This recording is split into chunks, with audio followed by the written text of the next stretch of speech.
We know him as a mighty king of Mycenae, the supreme commander of 1,000 Achaean ships that laid destruction to the city of Troy. But who was really Agamemnon, and what's the story behind this legendary ruler? In this episode, we talk about the rise to power and the reign of the last hegemon of the Mycenaean Greece.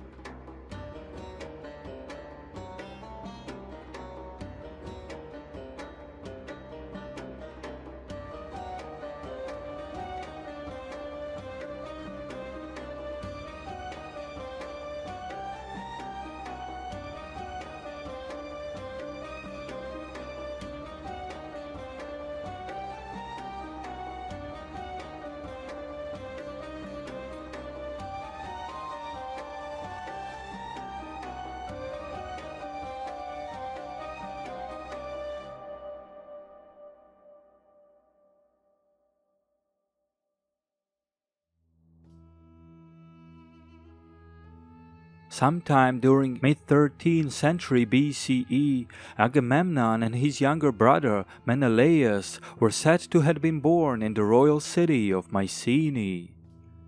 One version has it that the two brothers were sons of Atreus, the founder of the Achaean dynasty. Another story places Agamemnon and Menelaus as Atreus' grandsons, where their actual father and Atreus' son Pleisthenes was killed during the civil war between Atreus and his brother Thyestes.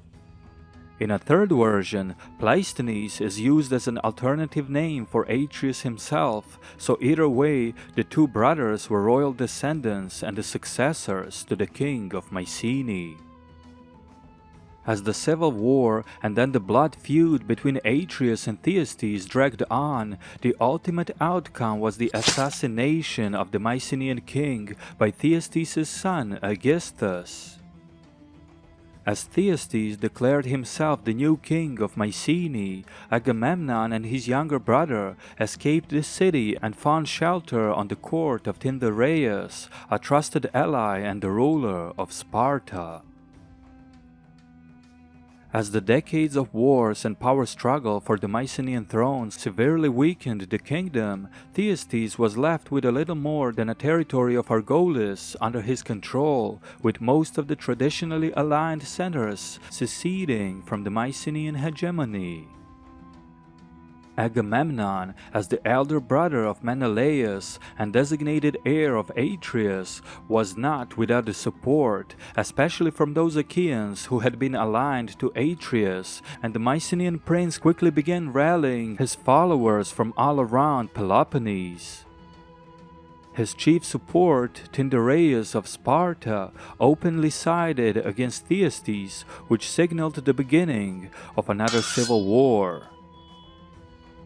Agamemnon in turn married Tyndareus' daughter Clytemnestra, strengthening his position and winning support from the Achaeans across southern Peloponnese. As many neighboring centers opted to largely stay neutral and sit out the upcoming conflict, Thyestes did not manage to secure many allies of his own and found himself in a position of weakness despite holding the title of Anax. Agamemnon, therefore, marched on Mycenae, where Thyestes' loyalist force proved to be no match for the advancing son of Atreus.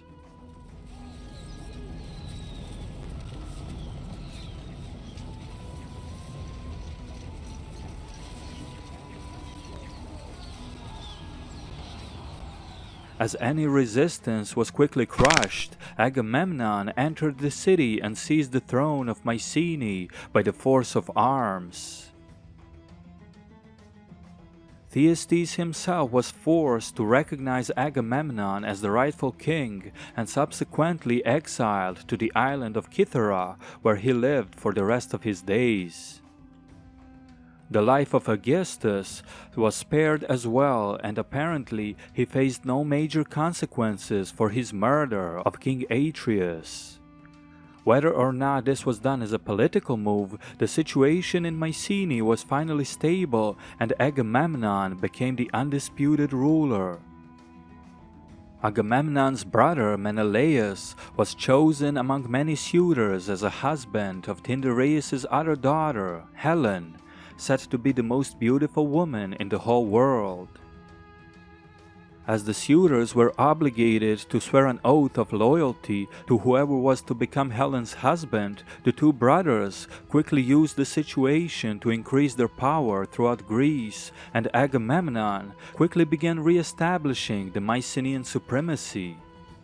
Tyndareus of Sparta was persuaded to step down, allowing Agamemnon to install his brother on the Spartan throne. Subsequently, rulers from Pylos, Arcadia, Elis, Ithaca, and other nearby centers voluntarily submitted to Agamemnon, the Anax of all of the Achaeans. Those who refused to recognize Agamemnon as their overlord were conquered by the force of arms, such as the city of Sicyon, whose local ruling house was removed altogether and the whole region brought under the direct control of Mycenae. The most significant center outside the Mycenaean hegemony at the time, the city of Thebes, quickly became the target of the Achaean ambitions, calling for revenge for the previous generation's unsuccessful war known as the Seven against Thebes. This time, another force was raised in Argos, and the War of the Epigoni was launched against the Cadmeans, finally defeating the city and installing a pro-Mycenaean prince, Thersander, as its ruler. Subsequently, most of the other rulers across Greece soon aligned themselves with Agamemnon, paving the way for the restoration of the Mycenaean dominance on the mainland. Agamemnon himself was said to have been a great warrior in his own right and a steadfast military leader undefeated on the field of battle.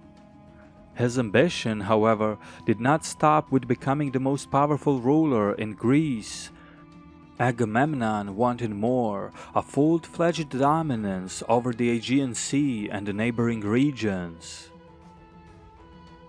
One city that stood in a way of such dominance was located in northwestern Anatolia and controlled important trading route connecting the Mediterranean with the Black Sea. That city was Troy. As Trojans and Achaeans were long established trading partners, it was not easy for Agamemnon to win support across Greece for a campaign against a city that was not perceived as an enemy, which on top of that had many allies of its own and was famed for nearly impregnable walls.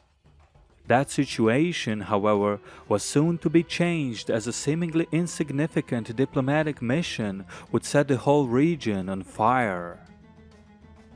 A Trojan delegation led by Prince Paris arrived to Sparta, where they were received as well-respected guests. However, the young Trojan prince noticed the world's most beautiful woman, Menelaus' wife, Helen, and apparently fell in love with the Spartan queen. On the night before returning home, Paris abducted Helen of Sparta and set sail for the shores of Troy. This act not only enraged King Menelaus, but numerous rulers and princes across Greece, chief among them the king of Mycenae, Agamemnon. Mycenaean delegates and dignitaries were sent across all of Greece to gather armies and contingents for the upcoming campaign, a war long desired by Agamemnon, for which he finally secured his much-needed justification. The following events and the subsequent war are something that we will cover in the upcoming Trojan War series, so make sure to stay tuned. Please consider subscribing and sharing the video, as this is a one-person production and it greatly helps the visibility of the channel.